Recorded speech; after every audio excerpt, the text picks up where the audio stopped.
کہ بخاری مسلم میں ایک حدیث ہے جس کو پڑھ کے انسان بار بار سوچنے پہ مجبور ہو جاتا ہے کہ اس طرح بھی ہوتا ہے۔ حضرت انس بن مالک رضی اللہ تعالیٰ عنہ ارشاد فرماتے ہیں ہم سب حضور کی بارگاہ میں بیٹھے تھے، بخاری مسلم ہے، نبی پاک علیہ السلام تشریف فرما تھے، حضور کی عادت مبارکہ تھی جہاں موقع آیا حضور بیٹھ گئے، حضور زمین پہ جلوہ فراز تھے، صحابہ کرام نے سوال پوچھنے شروع کیے،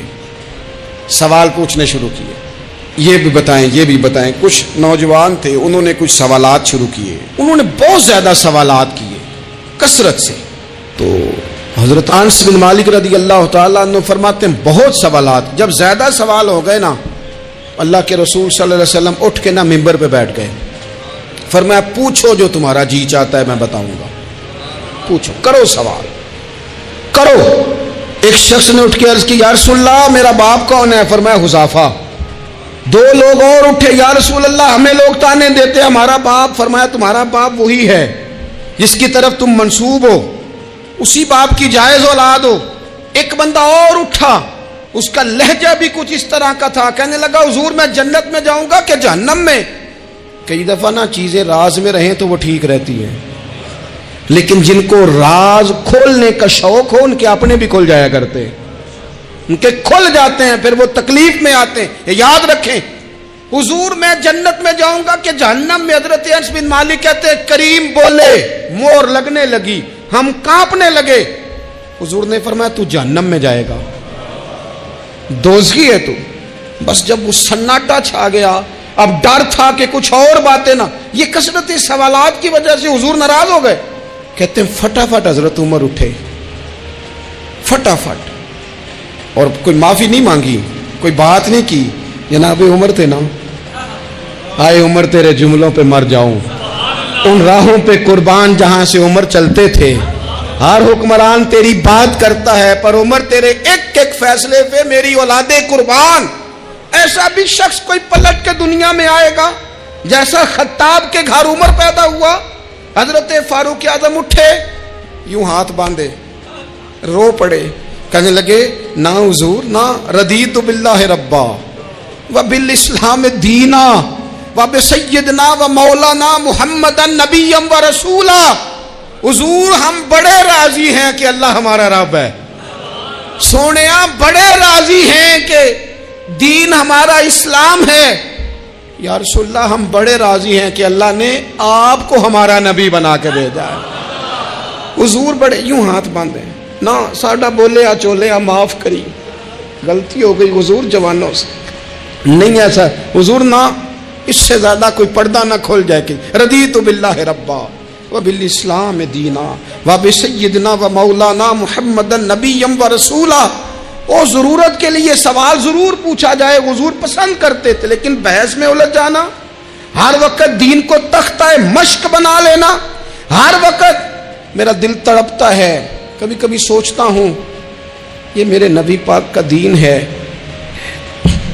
کیا یہ صرف دنیا میں بحث کے لیے آیا ہے؟ جس کو 4 لفظ آئے اس نے میرے حضور کے دین کو ذریعہ بحث بنا لیا، صبح بھی بحثیں، شام بھی بحثیں۔ کریم محبوب علیہ الصلوۃ والسلام نے جو طائف میں روڑے کھائے تھے وہ اس لیے کہ امت بیٹھ کے بحثیں کرے، اس لیے امام علی مقام نے سارا گھرانہ کربلا میں دے دیا کہ تم بحثیں کرو۔ عمل کب کریں گے؟ کرو بحث، صبح بھی کرو، ہر بندہ کرے، مولوی بھی کرے، مفتی بھی کرے، مناظر بھی کرے، اور چلو علماء تو کبھی اعلاء کلمت الحق کے لیے کوئی گفتگو کر بھی لیں، ہر چوک چراہے میں بحث، ہر جگہ مناظرہ، خدا را بلا ضرورت تو چھوڑ دیں، بلا وجہ تو چھوڑ دیں، کبھی تو مان کر چلنے کا مزاج بنا لیں، کبھی تو قبول کر لیں۔ یا رسول اللہ رضیت باللہ ربا وبالاسلام دینا وبسیدنا ومولانا محمد نبیا ورسولا۔ حضور بڑے راضی ہیں کہ اللہ ہمارا رب ہے، اسلام ہمارا دین ہے، آپ ہمارے نبی ہیں، حضور ہم بڑے ہی راضی ہیں، ہم پر کرم نوازی ہو جائے۔ تو حضور نے فرمایا عمر بیٹھ جا، اللہ تیرے اوپر رحم فرمائے، عمر بیٹھ جانا، رب تیرے اوپر رحم فرمائے۔ قرآن مجید فرقان حمید آپ دیکھیے تو سورہ بقرہ میں سے جو آیہ کریمہ میں نے آج تلاوت کی ہے خطبے میں، اس میں اللہ تعالیٰ نے فرمایا ام تریدون ان تسألوا رسولکم کما سئل موسیٰ من قبل کیا تم میرے نبی پاک علیہ السلام سے بھی اسی طرح ہی سوال کرنا چاہتے ہو جس طرح حضرت موسیٰ کی قوم نے ان سے کیے تھے؟ جس طرح پہلے حضرت موسیٰ علیہ السلام سے سوال کیا گیا تھا، تم بھی میرے رسول سے اسی طرح سوال کرنے کا ارادہ رکھتے ہو؟ کبھی بنی اسرائیل والوں نے کہا کہ ہمیں پتھر سے پانی نکال کے دیا جائے، کبھی کہا کہ ہمیں کھانا من و سلوا دیا جائے، کبھی کہا کہ ہم اس وقت مانیں گے جب رب کو اعلانیہ دیکھ لیں گے۔ کیا تم میرے رسول سے بھی اسی طرح ہی سوال جواب کرنا چاہتے ہو؟ ضرورت کے لیے سوال ضرور کریں، یہ پہلا ہی سپارہ ہے۔ حضرت موسیٰ علیہ السلام کا زمانہ مبارکہ ہے۔ ایک شخص نے اپنے کزن کو، اپنے چچا کے بیٹے کو، چچا زاد کو قتل کر دیا اور خود ہی اس کا مدعی بن کے حضرت موسیٰ کے پاس آیا کہ بتائیے جناب میرے اس بھائی کو کس نے قتل کیا ہے؟ حضرت موسیٰ نے ایک سادی سی بات کی، کیا فرمایا؟ وَإِذْ قَالَ مُوسَىٰ لِقَوْمِهِ إِنَّ اللَّهَ يَأْمُرُكُمْ أَن تَذْبَحُوا بَقَرَةً۔ حضرت موسیٰ علیہ السلام نے اپنی قوم سے کہا کہ اللہ تمہیں حکم دیتا ہے کہ ایک گائے ذبح کرو، گائے کا کچھ حصہ مقتول کو مارو، وہ خود اٹھ کے بتا دے گا مجھے کس نے قتل کیا ہے۔ یہ پہلا سپارہ ہے قرآن مجید کا، آپ اس کو دیکھ لیں، یہ آیت نمبر 67 سے شروع ہو رہا ہے۔ تو اب وہ چونکہ ذبح کرنا نہیں چاہ رہا تھا، اس کو پتا تھا کہ مجرم تو میں خود ہوں، وہ ذبح چونکہ کرنا نہیں چاہ رہا تھا تو اس سے کہا کہ مارو ایک حصہ گائے کا، اس کو تو یہ اٹھ کے بتا دے گا۔ تو اس نے جواب کیا دیا؟ قالوا اتتخذون ہزوا، یعنی لگا آپ میرے ساتھ مذاق کرتے ہیں، کبھی ایسا بھی ہوا ہے؟ قال اعوذ باللہ ان اکون من الجاہلین، حضرت موسیٰ علیہ السلام فرمانے لگے میں اللہ کی پناہ مانگتا ہوں میں جاہلوں میں سے ہو جاؤں۔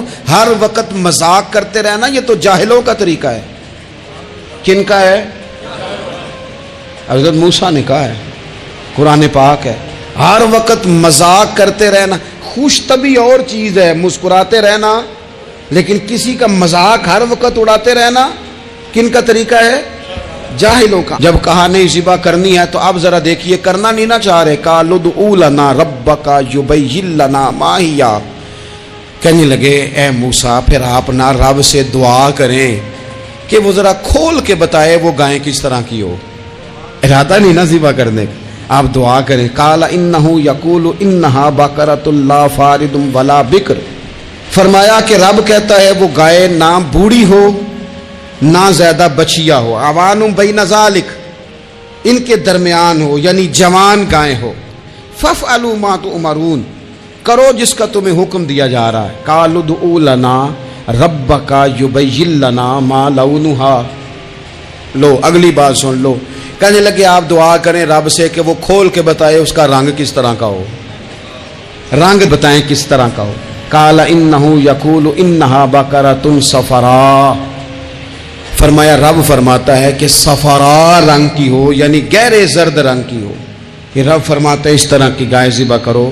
فاقع لونھا تسر الناظرین، اور جب کوئی اسے دیکھے تو اسے اچھا بھی لگے، آنکھوں کو اچھی لگے وہ گائے، اس طرح کی گائیں ذبح کرو۔ لو اتنی باتیں بتا دی۔ قالوا ادع لنا ربک یبین لنا ما ہی، کہنے لگے نہیں آپ پھر دعا کریں اللہ ذرا کھول کے بتائے گائیں کس طرح کی ہو۔ ان البقرہ تشابہ علینا، ہمیں ذرا گائیں پر شبہ پڑ گیا ہے کس طرح کی ذبح کرنی چاہیے۔ وَإِنَّا انشاءاللہ لمہتدون، اگر اللہ نے چاہا تو ضرور ہم ہدایت پا جائیں گے۔ پھر اللہ تعالیٰ نے فرمایا کہ قال انہ یقول انہا بقرۃ لا ذلول تثیر الارض، گائیں اس طرح کی ہو کہ وہ کبھی کھیتی میں نہ چلائی گئی ہو، یعنی اس کو کبھی کام نہ اس سے لیا گیا ہو۔ بیل کو لوگ لگاتے تھے نا، جو کام آج ٹریکٹر سے لیا جاتا ہے وہ گائے بیل سے لیا جاتا تھا، تو وہ کھیتی باڑی کے کام نہ اس کو لگایا گیا ہو۔ ولا تسقی الحرث، اور نہ اس سے پانی نکالا گیا ہو، نہ کھیت چلانے ہل چلانے میں لگائی گئی ہو، اور وہ جو کنواں ہوتا تھا جس کے گرد گائیں گھومتی تھی، تو کہا وہ بھی کام اس نے نہ کیا ہو گائے نے۔ مسلمۃ لا شیۃ فیہا، وہ ہر عیب سے پاک ہونی چاہیے۔ قالوا الآن جئت بالحق، اب کہنے لگے اب آپ صحیح بات لے کے آئے، اب سوال ختم ہو گئے نا۔ کہنے لگے اب آپ بات فذبحوہا، انہوں نے ذبح کر دی۔ وما کادوا یفعلون، پر ایسا کرتے نظر آتے، لگتا نہیں تھا کریں گے ذبح پر ذبح۔ اچھا یہ گائیں پھر ملی کیسے؟ امام خازن کہتے ہیں کہ ایک نیک آدمی تھا، تو اس کا آخری وقت آ گیا تو اس کے پاس جو کل جمع پونجی تھی وہ ایک بچیا تھی، گائے کی بچیا ویڑی، اس کے پاس وہ ایک بچیا تھی صرف. تو اس نے اس طرح کیا کہ اس کی گردن پر ایک مہر لگائی، اللہ کے نام پر بطور امانت اس نے اس کو جنگل میں چھوڑا. کہا یا اللہ میرا بیٹا ایک ہی ہے، وہ بھی چھوٹا ہے، اس کی حفاظت کرنا اور میرے بیٹے کو پہنچا دینا. بچہ بالغ ہو گیا.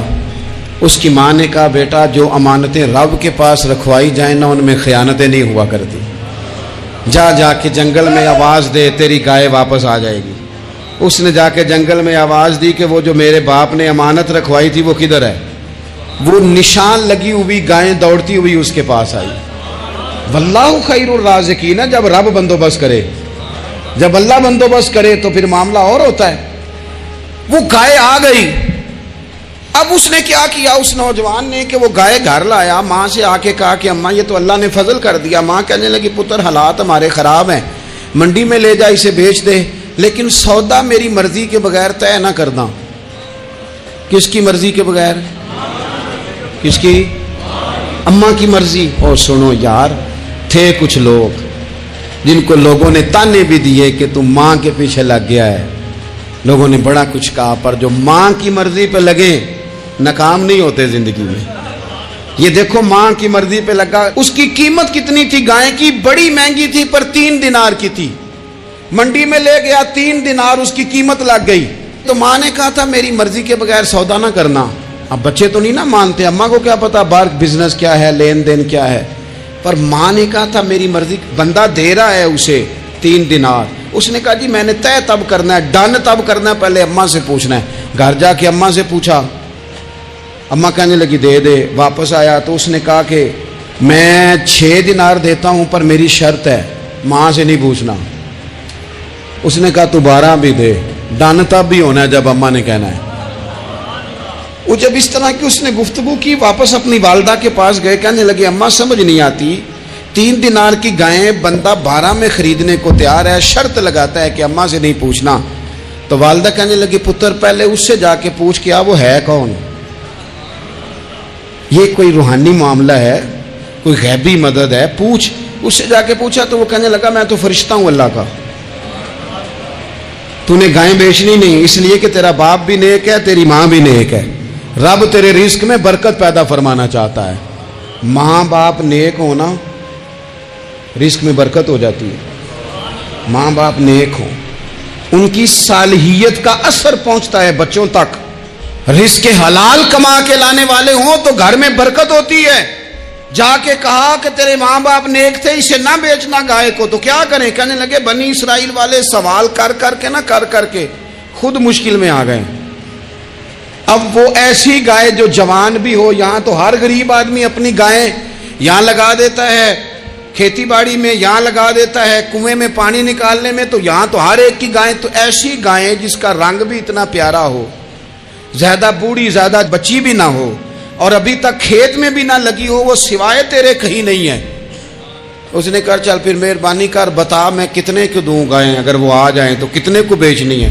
اسے کہنا کوئی نہیں ریٹ تو زیادہ کرنا ہی نہیں. ان سے کہنا گائے کے اندر سے گوشت نکال دیں اور جتنا گوشت ہے اتنے پیسے بھر دیں، اس کی کھلڑی بھر دیں. اب وہ بنی اسرائیل والے ڈھونڈتے پہنچ گئے. کہا جناب گائیں 3 دینار کیا 6 لے لو. اس نے کہا نہ بھائی، ذبح کروں گا، گوشت نکالوں گا، جتنا وزن گوشت کا اتنے پیسے بھرو گے کھال میں تو پھر گائے تمہیں ملے گی. اب مجبور تھے، کیا کرتے؟ ابن کثیر حدیث لائے ہیں، امام سیوطی نے در منصور میں بھی لکھی ہے. نبی پاک صلی اللہ علیہ وسلم نے فرمایا سنو جوانوں اور اسے دل کی تختی پہ لکھو. نبی پاک علیہ السلام نے فرمایا اگر بنی اسرائیل والے زیادہ سوال نہ کرتے تو اتنی مشکل کا شکار نہ ہوتے. انہوں نے سوال اتنے کیے کہ چارہ نہیں ہے اب ان کے لیے، چارہ نہیں ہے اب ان کے لیے کہ یہ ادھر ادھر جا سکے. مجبوری بن گئی، یہی گائے خریدنی ہے، یہی لے جانی ہے. اب اتنا سارا مال جمع کر کے وہ گائے خریدی، ذبح کی. تو مقتول کو جب اس کا ایک حصہ مارا تو اس نے اٹھ کے کہہ دیا یہ جو مدعی بنا ہوا ہے نا یہی تو میرا قاتل ہے، یہی تو میرا قاتل ہے، یہی تو ہے، اس نے یہ سارا کام کیا ہے. تو زیادہ سوالات کرنا، بہت زیادہ سوالات کرنا، ہر وقت بحث میں رہنا، نبی پاک صلی اللہ تعالی علیہ وسلم نے منع فرمایا. اور میرے رسول پاک علیہ الصلاۃ والسلام نے فرمایا یاد رکھو 3 چیزوں سے ہمیشہ بچو. بخاری مسلم میں موجود ہے. ایک تو فرمایا کثرت کیلو کال سے بچو، زیادہ بحث نہ کرو.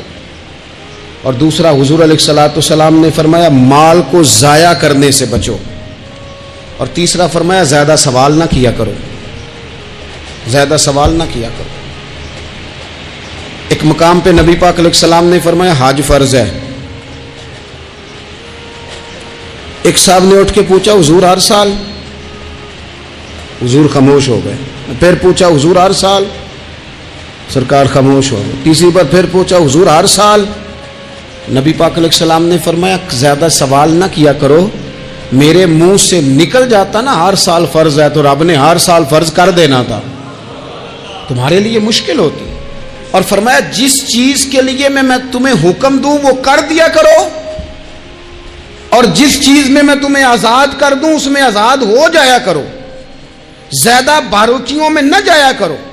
جن لوگوں نے بھی باریک بن کے چیزیں ڈسکس کرنی چاہی نا الجھ گئے، تنگ آ گئے.